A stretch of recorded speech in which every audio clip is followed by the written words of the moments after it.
Nairobi Attach did not begin as a business. It began much earlier. From as early as 6 months old, my life unfolded within safeguarding systems in Kenya designed to protect children. Years later, while working professionally in the United Kingdom, within environments where safeguarding and children's mental health were deeply embedded in practice, I found myself returning to my early experiences with new questions.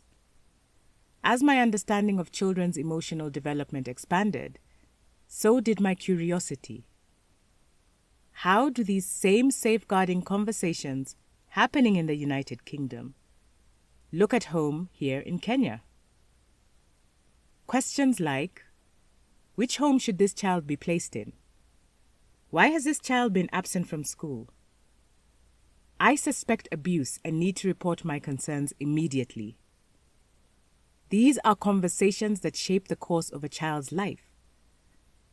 But what does the system feel like to a child in Kenya?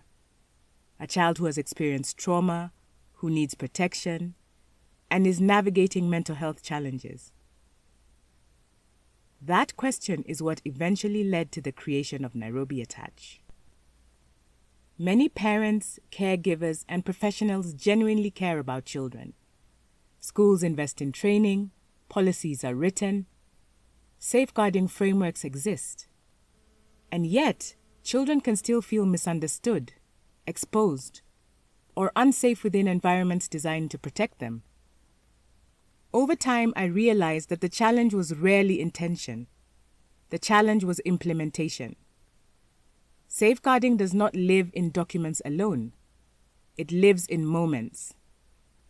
In how adults interpret behavior, in how distress is understood, in how difference is handled, and in how safely a child moves through the environments around them. Nairobi Attach exists to support parents, caregivers, and institutions alike to bridge the gap between safeguarding policy and a child's lived experience. My work focuses on helping organizations and families translate existing standards into emotionally safe, trauma-aware daily practice. Because inclusion is not only about access, it is about psychological safety. Through my professional work with children and families, particularly those navigating identity, adoption, neurodivergence, and complex emotional environments, I have seen how easily children can carry the weight of adult systems. They adapt, they mask, they internalize misunderstanding.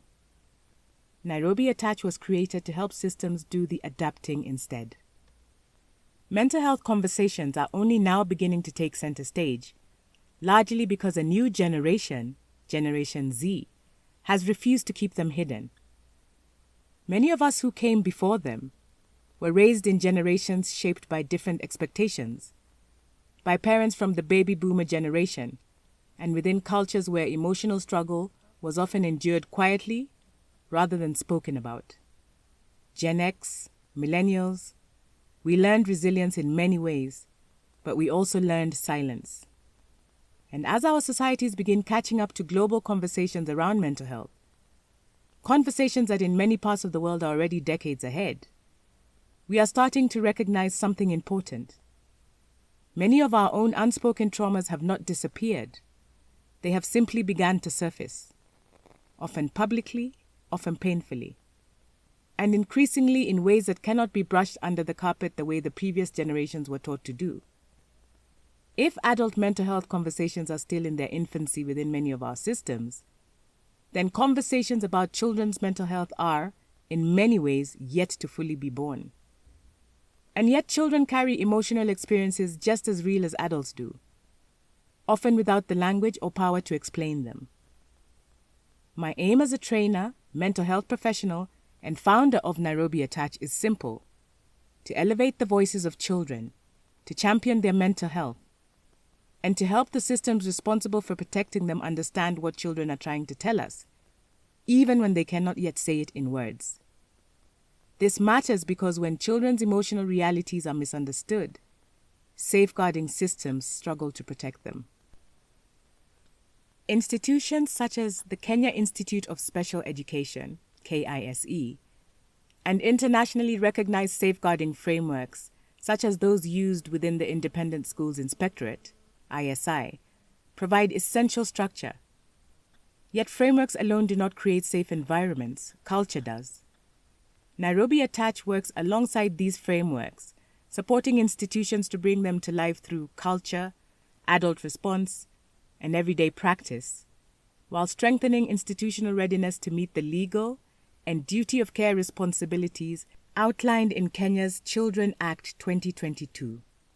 In doing so, Nairobi Attach contributes to the broader national conversation about strengthening child protection practice across homes, education, sport, care institutions, and the justice system. For parents and caregivers, safeguarding knowledge can often feel overwhelming or inaccessible. When parents understand how child protection systems work, including their legal rights, reporting pathways, and the emotional realities children experience, they are better able to advocate for their children while working constructively with schools and institutions. Strengthening parental awareness helps prevent misunderstanding, reduce unnecessary conflict between families and institutions, and ensure that decisions affecting children are guided not only by policy, but by a shared understanding of the child's well-being and legal protections. Within schools, strengthening knowledge of child protection systems means helping educators and families move beyond compliance and toward truly child-centered safeguarding cultures, where behavior is understood and vulnerability is not mistaken for misconduct.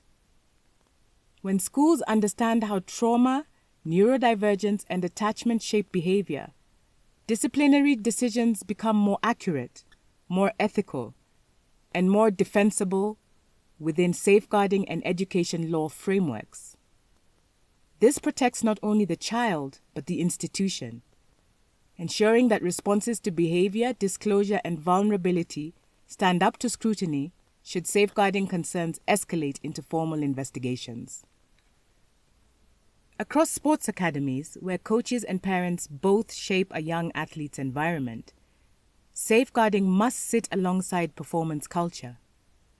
Young athletes often operate within high-pressure environments where injury, power dynamics, and adult authority intersect. Embedding trauma-aware safeguarding practices protects children while also protecting institutions from the legal risks that arise when welfare concerns, boundary violations, or abuse allegations emerge within competitive systems. In children's homes and care institutions, caregivers often support children with deep relational histories, developmental trauma, and complex emotional needs, often while navigating complex family relationships.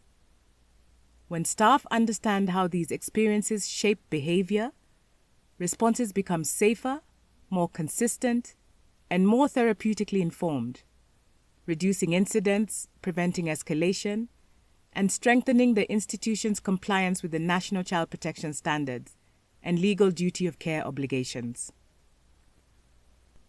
For statutory protection systems, including police officers, social workers, and children's courts, strengthening professional understanding of how trauma can shape a child's behavior and communication helps ensure that children's voices are interpreted more accurately within investigations and legal proceedings. Children rarely disclose harm in clear or adult-structured ways. Understanding developmental trauma, fear responses, and attachment dynamics helps professionals interpret testimony more accurately, reducing the risk of misinterpretation that could affect both child protection outcomes and the fairness of legal processes. For medical professionals, trauma-informed understanding helps clinicians recognize how stress, fear, and attachment histories may influence a child's presentation in medical environments. This strengthens safeguarding identification and documentation, which is often critical evidence in protection cases and legal proceedings. Within family and child protection law, deeper understanding of child development and trauma strengthens how children's experiences are represented within legal argument, evidence interpretation, and court advocacy. Ultimately, children do not experience policy. They experience people. And when the adults around a child, parents, caregivers, educators, and professionals, understand this, safeguarding stops being a requirement. It becomes part of the culture that surrounds a child.